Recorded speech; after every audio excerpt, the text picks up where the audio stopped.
Hey, welcome everybody. This is the Purgatory Aftershow. I'm here with Mauricio as always. How are you doing, friend? I am doing very well. Today's a very special day. I'm very It excited. certainly is. Yeah. The very first time we've had the privilege of interviewing somebody in the metal scene, and that person is our. I guess we can just jump right in. Yeah. That person is our good friend Dane here. Hi, Dane. How are you doing? Hello, everyone. Hello. I'm very well. How you both doing? Never better, never better. Yeah. So yeah, Dane is the vocalist and integral member of Reekmind. But I don't want to speak too much for you. So yeah, why don't you tell us? I guess a good place to start is I think where we started our very own podcast, which is where did the love of music really start for you? I would probably say that started because of my older brother. He's a good 11 years older, so growing up in the same house, he would always have he'd have stuff from Metallica and Alice in Chains, Fear Factory, even some questionable stuff like Rob Zombie, White Zombie, and a few interesting selections. But I'd hear that stuff coming from his room, and I was like, "Oh, that sounds really cool." And I'd sort of pester him to make me some cassette tape mixes because I'd gotten a Sony Walkman for I think my 8th or 9th birthday, and he'd just make me mixes, and whatever dregs he made me, I'd just listen to over and over and over again. So yeah, I owe a lot to him, I think. Basically started from just hearing stuff coming from his room and sneaking in his room when he wasn't there and going through his CD rack and just sort of gawking at all these weird and wonderful covers, not knowing what they were. And so from a really young age, I was just hearing all types of metal. Nothing too extreme, that came later, but it started because of him. Interesting. My brother is 13 years older than me. So I can relate to what you're saying because I remember growing up and seeing all of his cassette tapes and CDs across the house and then listening to some of his stuff. So I can relate to that era, that moment in life when you kind of don't know who you are and you're still figuring stuff out and you just like use the references you have in your house. Yeah, it's pretty cool. Yeah, definitely. Yeah. I guess sticking with that early time too, I wonder, because I have a very kind of seminal memory of like my first kind of metal or rock kind of album that I was exposed to, which was Double Platinum by Kiss, if anybody was wondering. My dad played it in the car and all of that. I wonder if is there anything for you that kind of sticks out in that kind of time you're talking about with your brother? I mean, the releases that really stand out to me were the Black Album by Metallica. That was, and I guess still is, his favourite band. So just hearing that, and I think hilariously enough to some, Load was also pretty big. Yeah, which I really quite like. But I'd probably say, along with those two, Demanufacture, Fear Factory, Arise, Sepultura, and Prophecy, Soulfly. Just, I mean, sort of tinkering on new metal a little bit. I didn't really get into extreme stuff until I started high school, but just a lot of Roadrunner sort of stuff. But yeah, really big on Metallica and even stuff like Green Day, Offspring, Pennywise, that type of thing too. Yeah. How old are you, Dane? I didn't even ask, but how old are you? I'm just asking because it's so relatable. 33. 33. So you're a little bit younger than me, but like it's very similar. What you describe is very similar to what happened to me. So. I mean, so that's it's interesting to hear those kind of, thinking of the music of Reekmind, those kind of disparate kind of influences you're talking about, like the Pennywises of the world. How do you feel like any of that, I guess, is playing into maybe, what you're currently interested in making or even, I guess, listening to if you're still interested in that stuff? So that type of genre, I don't really go back to at all. I mean, there's very few of those albums that I was really big into that young that I kind of go back to, besides like Metallica or Slayer or whatever else. It sort of all derives itself and comes from when I'd started high school and I met other people my age that were listening to similar music, and the pool of discovery opened up and I heard so much more. One of my friends, when I started year 7, which I don't know if that's freshman year for you guys at high school, about 13 years that old. sounds about right. 13, 14 years old. So there was an older brother from one of the guys in my year who was in the last year of high school, and he was big into like death metal and black metal, and I was pestering my friend to get his older brother to burn me CDs because I knew he had heaps of stuff. Didn't know what any of it was, but I was like, I remember calling him on their home phone like almost every night. Can you get Chris to burn me this CD? Get him to burn me CDs. I want new music. Because at that time, we didn't really have internet that we could download stuff from, and didn't have a lot of money to just go buy CDs. The releases that really sort of kicked off what I like now and what sort of influenced me was he brought 5 CDs in for me, 5 albums. Strapping Young Lad City, Dimmu Borgir's Puritanical Misanthropic Euphoria, Cryptopsy's None So Vile. He brought in, I think it was Cradle of Filth, Cruelty and the Beast, and the last one I'm pretty sure was Sodom's Agent Orange. I was going to say, that's really stretching out pretty well there. A bit of a random selection. Yeah, so he just gave me those, and I went home and I was like, Jesus Christ, what is this? Like, a bit much for my my brain, but I loved. Over time, I sort of got into them more and more, and yeah, that pretty much kicked everything off because my brother wasn't into that type of stuff. He sort of hit his ceiling with, just standard metal and I guess some metalcore. Like he likes Kill Switch and stuff like that. He didn't really go any further. Yeah, it was just friends and their older brothers that sort of kicked me off that next echelon, and yeah. It's interesting that a lot of people that are in metal, I feel like they have that one moment, right, where something flips in your brain, and they are like, "All right, I'm part of this group now." I do wonder, in terms of just playing music, if even back then you have any sort of aspirations to play something or be in a band, like when you were younger. I think being that young, because I didn't really know anyone or have any friends that played instruments that I knew about, it just seemed like such a far-fetched sort of idea. I knew that I wasn't personally any good at any instrument, so I just kind of gave up on that. But yeah, it didn't really cross into my mind until, I guess, around the time of finishing high school when friends, did start to play instruments and, we'd all start going to shows, and it kind of just became something that everyone at that age did. But yeah, that young, not particularly. I was just happily listening along to everything. Yeah. I mean, in those early kind of influences you cite, I didn't hear much death doom. So I wonder, where that kind of came along as like I really like this and want to play that.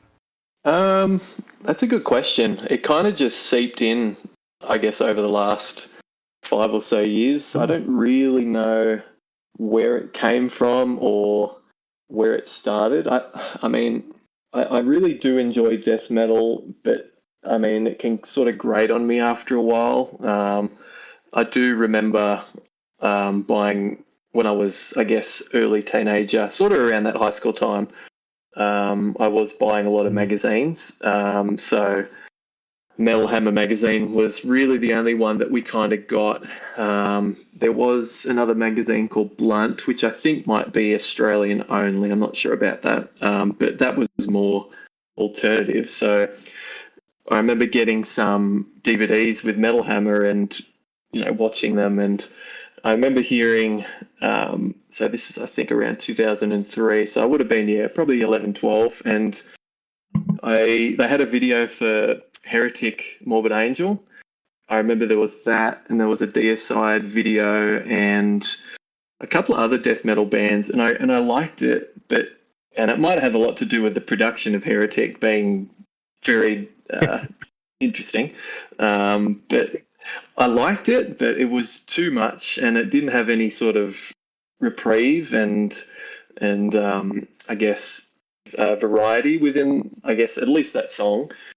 I guess I like bits and pieces from death metal, but with the slow lumbering aspect of doom sort of being crossed with it, I was like, yes, you're getting the best of both worlds. So yeah, and I mean, even though Death Doom has kind of been around in some capacity for a long time, I didn't discover it until, I guess, COVID times, which is interesting because Disembowelment being from Australia, I didn't have any idea about him. So yeah. Yeah, it's interesting when you were talking about the magazines you guys had there in Australia. It makes me wonder how big the scene was back in the day, like your local scene over there. I mean, locally, it's hard because locally there was a lot of hardcore shows going on. I feel like Australia's got at least in the mid to late 2000s, there's always been a really strong Australian hardcore scene. And metal's just sort of in the shadows. Like, there's always been fairly good metal bands, but they just they're not as popular. And, they just don't get the recognition, and they just plug away, doing what they do.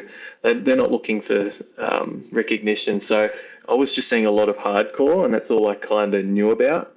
I knew that there were metal bands like Psychroptic and Day's End and like Frankenbach and like The Day Everything Became Nothing, just a lot of that type of stuff. And I listened to it and I was like, this is just not what I'm looking for. So I kind of just threw it all to the side.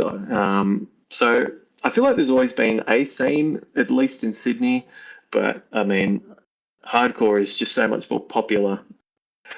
Yeah, it's interesting. I think Melbourne has a very, very strong metal scene. I think all of Australia's best metal bands are from Melbourne, in my opinion. But yeah, it's only really become recently that I've sort of sought out bands to pay attention to and noticed how many there actually are. Nice. Right.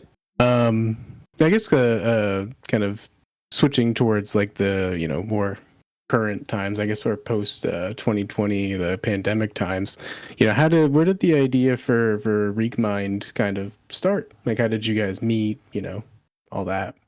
So Reekmind only literally started probably it's probably not even a year old, to be honest. The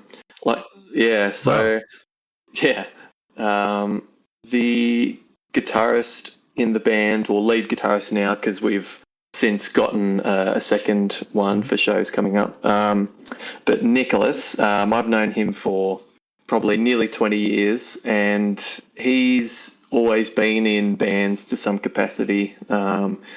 He's been in hardcore bands. He's been in, some pop punk bands even.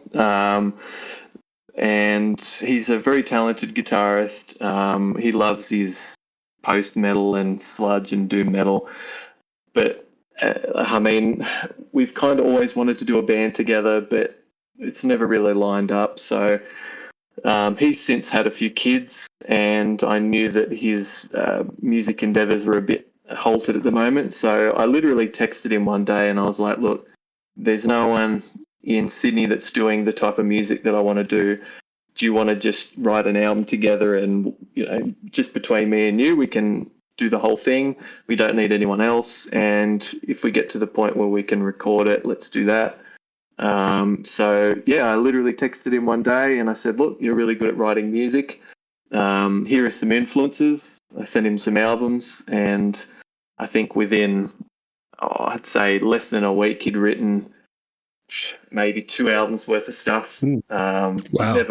He never runs out of ideas, which is very good, but also very annoying because he doesn't stop.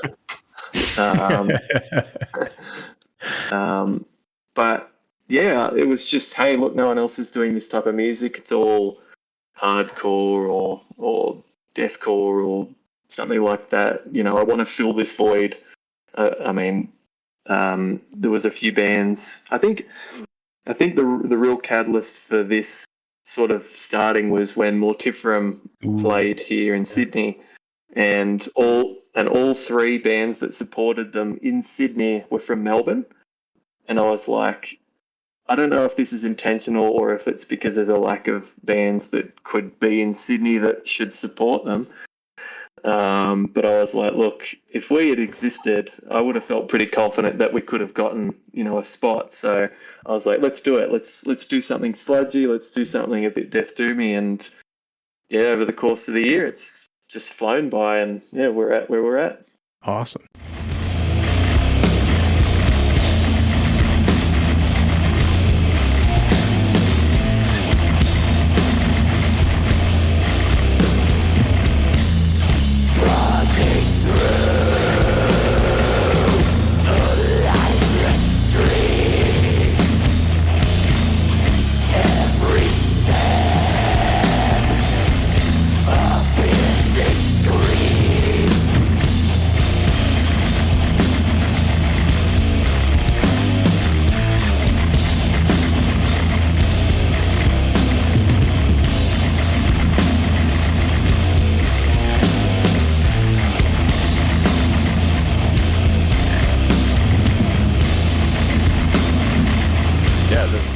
Timeline is it's very, everything happened very fast apparently, right? Yeah. Wow.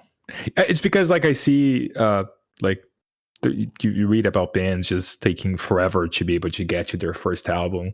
Sometimes you go through multiple demos, EPs, and I think maybe that's related to the fact that your friend is really good at writing music and produces lots and lots of stuff.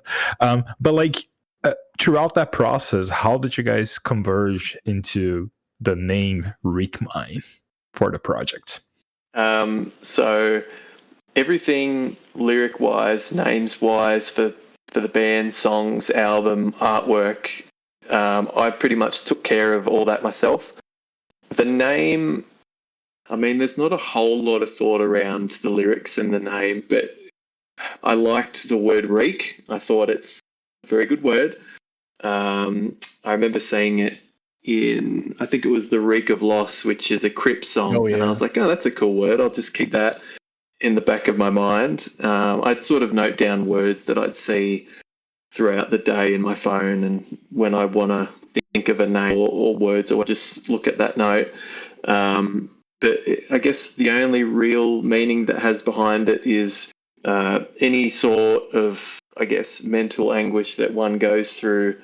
It can kind of, I guess, linger and reek and sort of occupy the space in one's head if they don't, if they're unable to sort of get past and deal with what's happening mentally. It can kind of just hover and encompass their mind. That's sort of the reason behind that name, I guess. Yeah.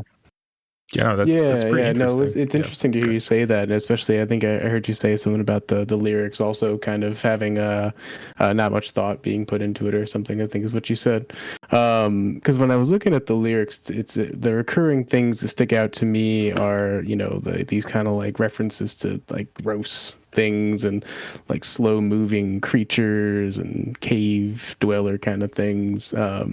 Yeah, so I mean, how did that all come about? Was that similar kind of process to what you're describing? I mean, I guess all the song lyrics are an extension of that. Basically, I mean, there is some thought behind it, but I guess the reason behind the name, it's sort of like a storyline from start of the album to the finish of the album, where the Reekmind itself, because of the fact that the person that I guess it is infected by isn't paying any mind to their anguish and their trauma, it's actually manifested itself into a physical form, and it's living in, I guess, the cavernous caves of someone's mind. And over the course of the album, it grows bigger and stronger, and then it sort of takes over the person and sort of, I guess, eliminates all humanity from them, and takes them over. So, I mean, there is thought behind it. Whether or not it's come across in the lyrics, probably not, because I guess they're very simplistic. But that was sort of the vague, I guess, idea I had behind it. Is this is what it is. Whether or not it makes sense, that's just kind of what I had in mind when I was writing it. So yeah, I mean, it sounds like there's some thought put in there. That's a pretty cool. That's a pretty cool idea. Yeah, and I think it does come through that as you've given me that, that kind of background. Like, oh yeah, that kind of is starting to connect. Yeah, very cool. But yeah, go ahead, Mauricio. You said the cavernous caves in someone's minds, and then I'm looking at the album cover right now. And is there a connection there? You said that. I instantly said, wait a minute, the album cover alludes to that a little bit, right? Is that the idea behind the art as well? Was around that same thing? Yeah, definitely. It's interesting. I had the artwork very early, so I guess it kind of helped me write that into the image. The guy that we got to do the artwork and the logo, very busy. He's, I don't know how to pronounce his name, but on Instagram it goes by Ceres, and he does all flyers and logos for pretty much every American, European band. I mean, if you look on his Instagram, he does everything. And I have a terrible imagination, so I pretty much said to him, look, I don't really know what to ask for. I know I want you to do the album cover, but just here's some vague sort of points. Can you come up with something? And that's what he came up with. And then when I saw it, I was like, like this kind of parallels itself with what I was writing. And I was like, I'll sort of use that as inspiration, which is a bit unorthodox to use the album cover as inspiration for the lyrics. But yeah, that's basically right what you said. Yeah, really cool. That's pretty cool. Yeah, so I mean, that songwriting process, it sounds like you take care of, at least what you've been describing, a lot of the lyrics and obviously the vocals and all of that. But yeah, I guess the songs themselves, how did they start to take shape? Did it start with like a riff or something like that? So Nick doesn't necessarily, I mean, I might be wrong comparing our process to other bands, but he doesn't necessarily come up with a riff and then show me and then I okay it and then we sort of go on from there. He'll literally say, what are some songs you like or some albums that you like that you kind of want to draw from? I think I sent him a playlist of a couple of dozen songs, and he, within an hour or a day, depending on how much I've given him, he'll come back with pretty much, if not a whole song, a couple of minutes worth of music. And I'll basically just say, hey, the first 30 seconds is really good. From, a minute to a minute 20, can you add in this or remove that? And then we just go back and forth. He'll amend those changes, send it back. I'll listen to it, okay it. And he programs all the music into Guitar Pro, so he'll program the drums, the bass, and the guitar. He's not actually playing the riffs just yet. So he'll, I guess, make a programmed song through Guitar Hero, send it to me, and I'll listen to the whole thing, and I'll say, look, add double kick in there, remove that ride, let's, go crash instead of that, change that riff, make it half the speed, and he'll fix all that. And then because he's really quick, he'll have the whole song done, and then I'll say, all right, sweet, let's move that one to the side and then move on to the next one. And that's just basically what he does. Fascinating. Yeah. I don't think I've heard that before. Yeah, it's cool. I got curious. You've mentioned you sent him a bunch of songs from certain albums. Like, which albums were in the mix? So I'll just check the playlist, because I've got a playlist on Spotify called Reekmind. I mean, not a lot of older stuff. I mean, like I said before, he's not this isn't his favorite genre of music. He's more into like Amun Ra and Cult of Luna, and he's like the biggest. He's like the biggest Crowbar fan like ever. Yeah, so like I'd send him stuff.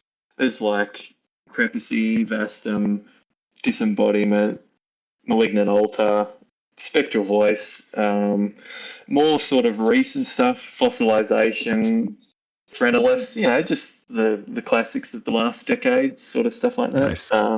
Yeah, lots of good stuff.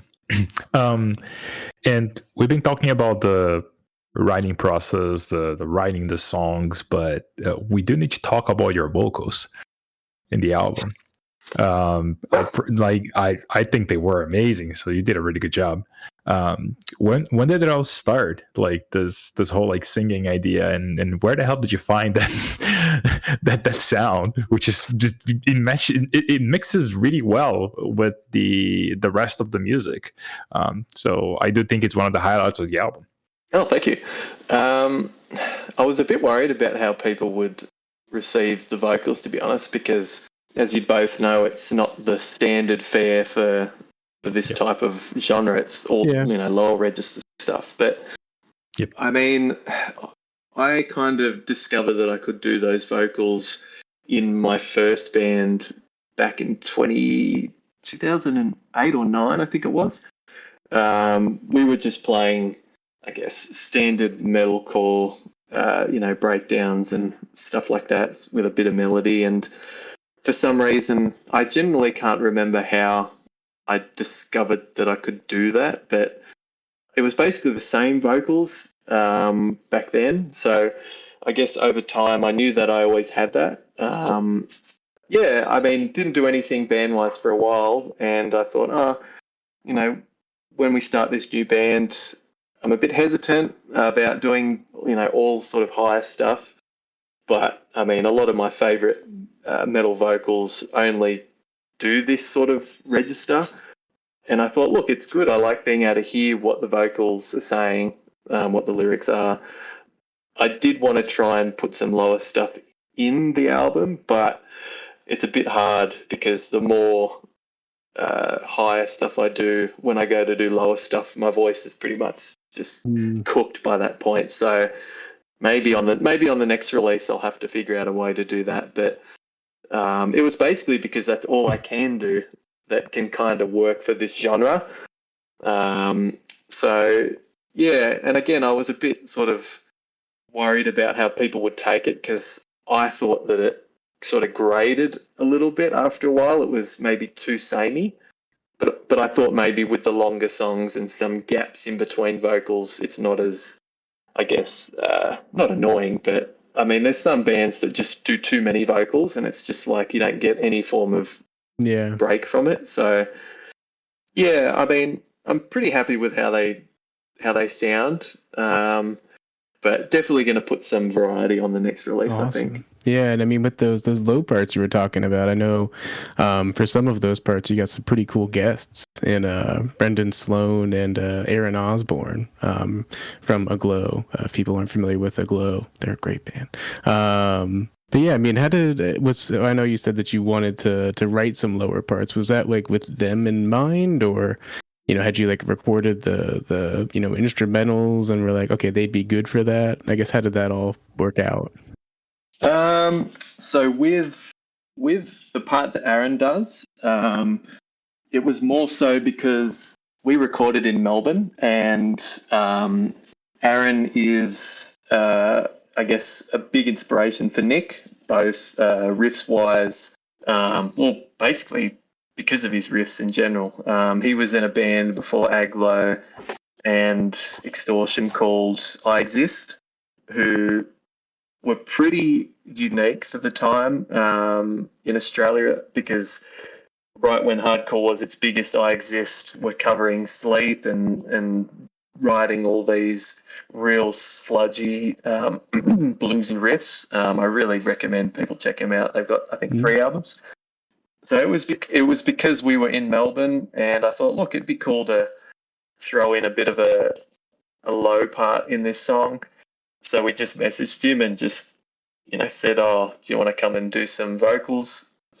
Aglo's drummer Braden is the guy who played drums on the album, and one of their live guitarists, Lewis, recorded us. So there was a bit of, I guess, relation between all of them. So that was one main reason why we got him. And with Brendan, I just messaged him, and I didn't know much about him. I'd seen Alters live at that Mortiferium show, and I was blown away with how evil he sounded live. Like, it's insane. And I just messaged him and I said, look, feel free to say no. We're a new band. You don't know anything about us, but would you want to throw in a few lines? And, this is when we'll be recording and where we are. And I just sent him the track and the lyrics, and it was pretty funny. We didn't hear from him until about halfway through the week that we were recording, and I was starting to get a bit worried that, he was busy or he wasn't going to find time to do it. And what he'd actually done was he recorded it at his own house and then just sent us the file randomly. He just emailed it to Lewis, the engineer, and he's like, oh, he's just emailed me something. And he opened it and just put it in a section on the song, and holy shit, we in the studio, we still didn't know if he was actually going to come in or not. So we were just waiting to hear, oh, I can't come, or when do you want us to come? And he recorded it without telling us, and he'd done all the layering and all the production, That's awesome. All the stuff himself. Lewis didn't have to change or alter anything. He just spliced it and put it right where it needed to go. And we listened to it and we were just like, oh my God, you've made me sound like absolute shit.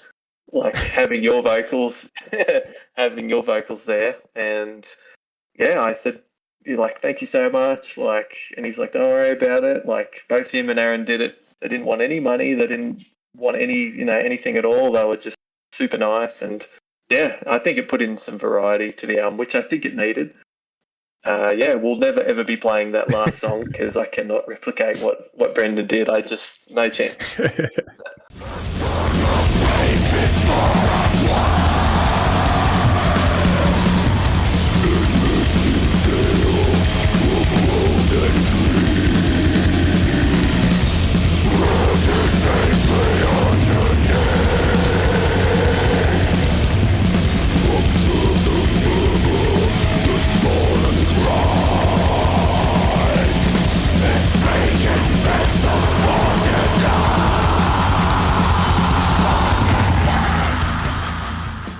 You just mentioned when you put his part right next to you, you're like, oh man, I sound like shit and all that.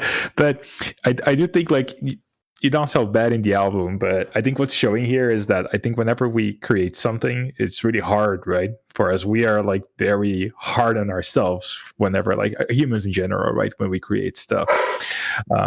Moving along talking about the release of the album specifically, I wonder how that whole thing went. How did you get in touch with I think you were able to release via Night Terror Records, right? I wonder how was that whole search for a label to release and dealing with the anxiety, because it feels like you're doing a job interview of sorts, right? You send your material, you're kind of waiting. Am I going to be rejected? Am I not going to be rejected? So I'm just wondering how that whole thing went. Yeah, so we were very lucky. I know that there's a lot of bands out there that are far better than us that, have had issues looking for a label or finding a label that can find the time to sort of schedule a release. I think this has really opened my eyes to how far in advance labels need to sort of work on stuff.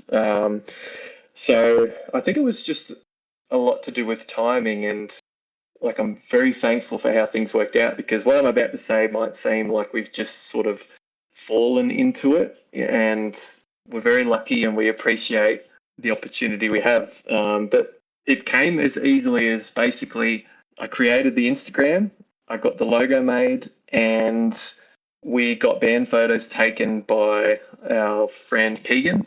And I think I just posted the the logo and maybe a photo of us with the logo underneath it. And at this point, we hadn't recorded anything. I think we had the recording scheduled. As you mentioned before, we didn't demo anything or do any EP work, so that in itself's a little unorthodox. So there was no music out, and I was like, I don't want to get ahead of ourselves and do anything until we've written music. I don't want to try and, reach out to anything. We'll just let it organically flow. And when I'd posted that band photo just to sort of get some form of attention that there's a band in Sydney that's, starting, Matteo from Night Terrors sent us a message and was like, hey, I like the look of your logo and your band photo. If you ever need distribution in Europe, just let me know. And I was like, interesting. Had a look at his label. It's just him and his partner that work on it. And I was like, oh, there's some good bands on here. He pretty much runs it with himself predominantly while working full time. And I was like, he seems like a nice guy. And I was like, okay, sounds good. And all through recording, I kind of kept him up to date with what we were doing, and I sent him snippets here and there of demos that we were getting at the end of each day. And he said, oh, it sounds really good, really cool. And over the course of, I think, July, August, we recorded in August, September, October. When we had the album finished, I sent it to him, even before mixing and mastering. And he's like, I want to put this out. I want to release this. I really enjoy it. And I was like, oh, okay, cool. Didn't really know how any of this worked. And he pretty much just said, yeah, look, I want to press it on vinyl. This will be our first vinyl pressing for the label because he predominantly did tapes. So he was like, yeah, I want to do 200 vinyl, 300 tapes. And I was like, huh, sick. Okay. And in the meantime, I was talking to Nick and I was like, look, this is where the sort of difficulty comes. It's like, do we still reach out to other labels? Because, again, we were not worried, but we were new to this and we didn't know if the music was good enough to sort of just send out to everyone. But we did anyway. We pretty much said, I emailed pretty much every label that I thought we had, a 1% chance or above, for them to take it on. Send it to, $20 spin, Masako, send it to Pulverized and Carbonized and Blood Harvest and all of those. We just said, look, listen to it. We got time before anything happens with Night Terrors. They might want to release it on CD, so in that case it doesn't, affect the Night Terrors thing. But we wanted to sort of see what our worth was and see what the interest was like. And yeah, we got some responses like Blood Harvest and Misako and a bunch of others responded and said, this is really good, we really like it, but due to timing or the fact that it's not death metal-y enough, this isn't really what we're looking for, which is completely fine. They sort of not turned us down, but were like, we're working 4 or 5 months in advance at this point. It might not line up with what you guys want, or they're so busy, you don't know what's happening. So all the while I was keeping Night Terrors there as I like this guy, I like what he's doing, I want to go with him, but let's just see what happens with everyone else. And yeah, it pretty much just ended up with him saying, yeah, we'll do these records, we'll do these tapes.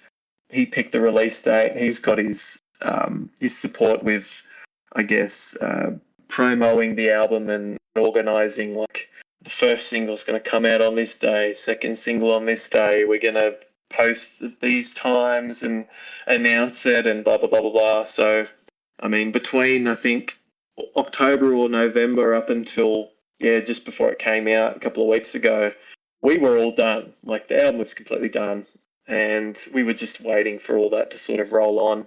But yeah, just to say again, we sort of fell into his lap, I guess. It just worked out at the right time. because I can see there's definitely another world where he doesn't notice us, or it's at a different time and none of this happens. So we're super thankful that it was able to happen this way, and that he put himself out there to sort of gamble on us. And yeah. Yeah, that's a really cool story, and it's interesting hearing that you got such good feedback from other labels. I wonder how much that ends up happening for different bands. Like, yeah, we'd love to put this out, but just time or whatever it is. But yeah, I mean, this just all just keeps coming back to like it just sounds like a whirlwind the whole process. From starting the band to the album coming out even. Yeah, I mean, is that how you're envisioning, I guess, moving forward, continuing to move that quickly, or maybe taking more time, for the next project or projects? Well, I mean, yeah, whirlwind is the perfect description because, yeah, going from a band not existing to having an album out in around about a year's time is like a lot. It's. I mean, a lot of the time has been waiting for the album to come out. I really took the liberty to say, "Hey Nick, let's get the album sorted. I booked the recording. Let's smash it out. Organise the mixing and mastering, and got that all sorted. And then we just kind of waited for Night Terrors to do their thing. Moving forward, I mean, it's not necessarily up to me how fast we go in terms of shows. Initially, this project was not created to play shows. I didn't really care. I just wanted to have the goal of recording an album that we could listen to that we enjoyed, because in other bands we'd recorded demos, we'd recorded EPs, we'd played shows and had shirts. So that's sort of what we got to. But with Reekmind, I wanted to have it pressed on tape and maybe vinyl. That was like the end goal. And then shows were sort of like, if they fall on a weekend that we could do it, maybe. Because Nick has 3 kids under 3, so I thought that might be a bit hard for him. I still don't know how we managed to drive 9 hours to record for a whole week and him not be crucified for leaving his wife with the kids for that long. But yeah, I mean, we were offered a show that we've got in about 3 weeks with opening for a band called Ghost Smoker, who is the drummer that played on our album Braden, one of his bands. So he's doing a bit of a run around Australia. Their album just came out yesterday. So we were like, we can't say no to that. Like, we'll play that Sydney show. I am looking to play more shows and try and squeeze as much out of, I guess, the album coming out as possible. I would really like to do as much as we can in that regard. In terms of music, like new music, it's a bit of a weird feeling releasing an album and then feeling like you have to keep people's interests now that it's out, because, I mean, you listen to an album when it comes out and then unless you really, really love it, you move on to the next thing. So unless you're a really popular band, it's like, well, how do you keep people listening? How can you gauge people's interest in your band? So I think, we're trying to be proactive in, again, shows, merch. We've already written pretty much 3/4 of our next release. So just because of how quick Nick is at writing. So we ideally would like to record that, maybe if not at the end of the year, then early next year. That'll be an EP, probably half the duration of the albums, like time-wise, maybe like 20, 25 minutes. That'll sound a lot different. I think the one song he's written is 14 minutes long, and that's just like very different to what we've done. A lot better. But yeah, so yeah, we'll just try and get as many shows as we can. I feel like our band's a bit of a weird one where we kind of cross over into a bit of like sludge coming from his writing that he, like I said, like that Nola, I Hate God, Crowbar, like he loves all that type of riffage, and like we're almost not death metal enough for death metal shows. Maybe too. I don't want to say too death doomy for sludge shows. It's just a slightly different type of band. But yeah, we'll just see how it goes. We'll take on as much as we can.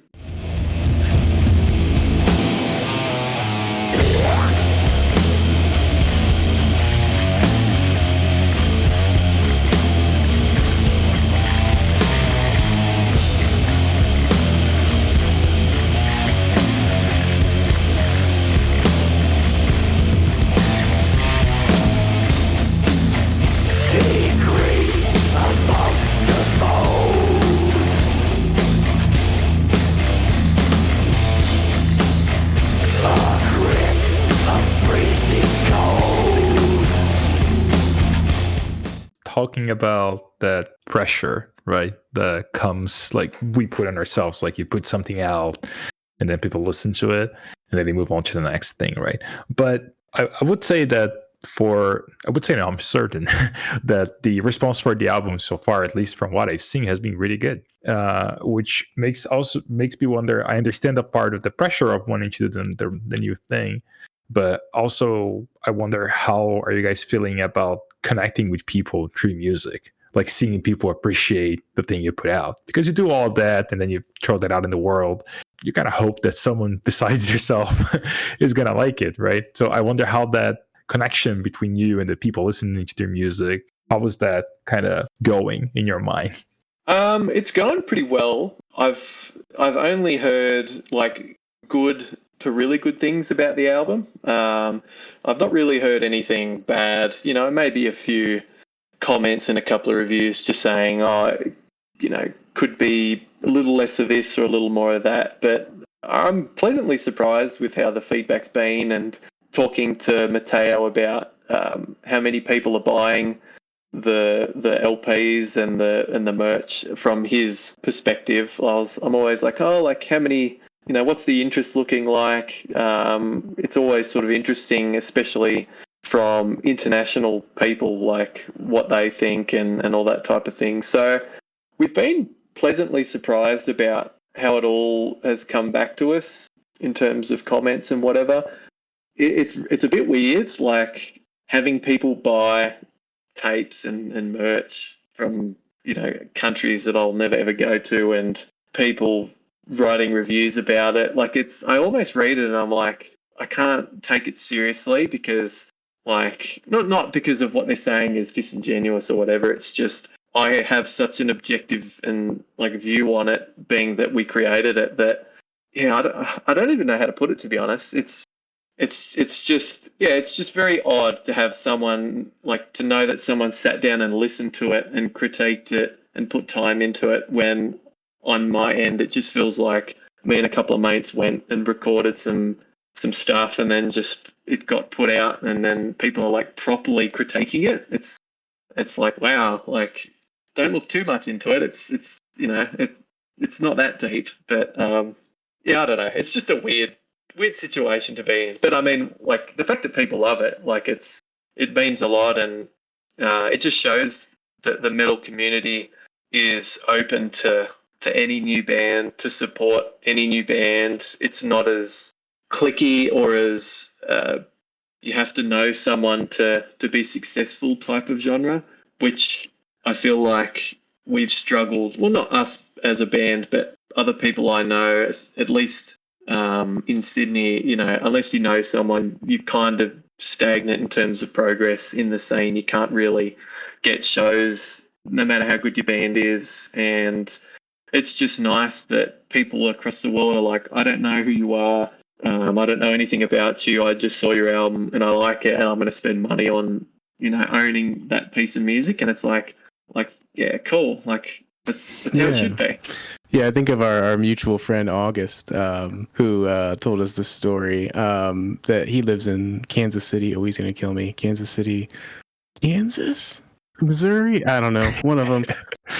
I'm sorry. Kansas? I'm sorry. Kansas. Sorry, whichever way I'm wrong, August. But yeah, he was saying when the album came out that he was talking to a coworker, and the coworker independently was like, "Oh yeah, have you heard this Reekmind album?" Which has to. That's just so cool. Kansas City, one of those states. Somebody is connecting with that album. Yeah, yeah. Testament to what you're saying about the metal community and the global kind of reach of music. Yeah. But I guess on the subject of music, I wonder, how do you've talked a little bit about, stuff in the future, like shows and such. And, I guess the new album is mostly written, but, what do you see for the future of Reekmind? Is it, do you seeing it more as a touring band now? Are you still seeing it more as like a just primarily studio project? And maybe, what are the, other elements or, kind of things do you want to put in the music moving forward that you didn't get to this time around?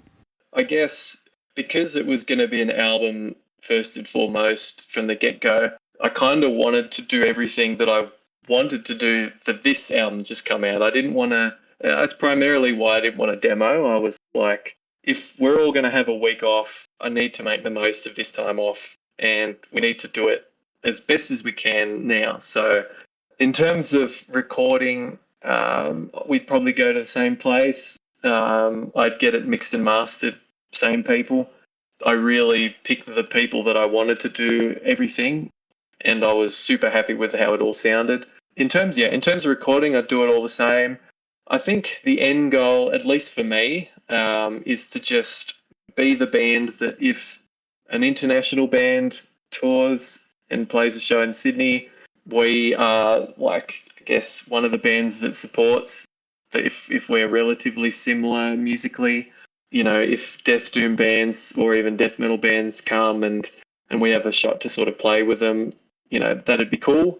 I'd really like to play down in Melbourne, if possible. They, like I said before, have a really good scene, and they just had, I think they have a yearly Death Fest, which they just had Left to Die, and they had like Faceless Burial and Gutless and a few other bands like support. And they always have fantastic shows. And if we could make it down to one of those, that'd be cool. But honestly, I'm pretty content with just playing the odd Sydney show, hopefully playing in Melbourne, recording once a year if we can, and just going from there. I think touring is probably not feasible just with, I guess, Nick's kids and my work, and I mean we're all mid-30s, so it's probably quite hard. So that's probably sounds like the plan, to be honest. And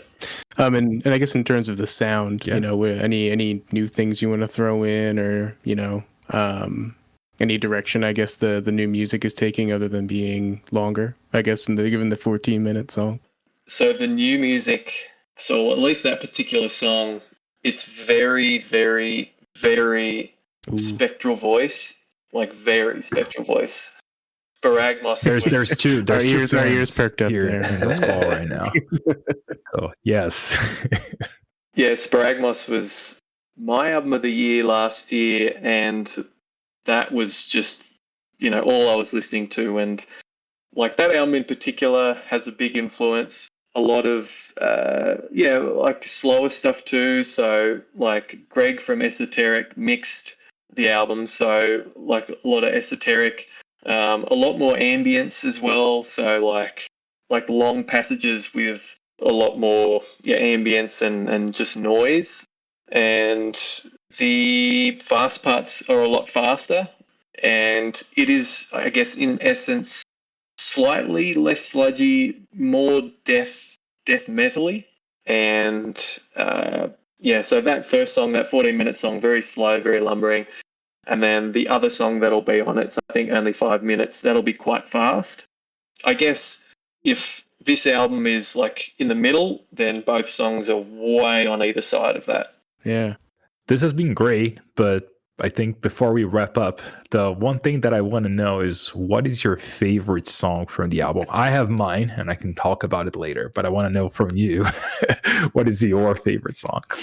Well, it's definitely not the intro, because for some unknown reason to me, I don't know why, like on Spotify, that has nearly 1,000 more plays than any other song, and I do not know why, because it's just 3 minutes of nothing.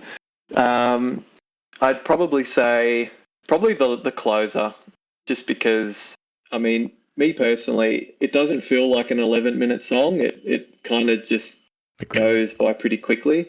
I'd say Brendan's part is just otherworldly, and the last riff is very Crowbar style, and I really, really, really like that last sort of minute. So I'd probably say that song. I think that's all of our favourite songs on that album, to be honest. Cool. That's nice. My favorite song is actually, well, what I consider the first song of the album. Like it's littering spell. There's something about how the name of the song connects with the riff. At least in my mind.